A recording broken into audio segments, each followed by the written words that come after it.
Hey, this is it, everybody. We are entering stage 4. This is the last stage of our 30-day habit building challenge.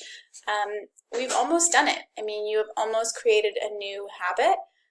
And so you can probably guess, and I mentioned it last week, this week we're going to the full 30 minutes. So every work weekday or every day you've decided that you're going to get up, it's going to be 30 minutes earlier. And honestly, you do this, you've created the habit. You've done it.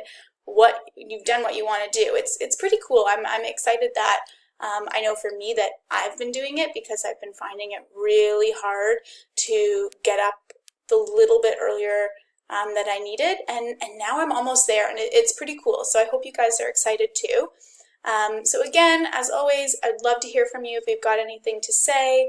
I've also included in the link below just the tracker if you've misplaced it at all, you want it again.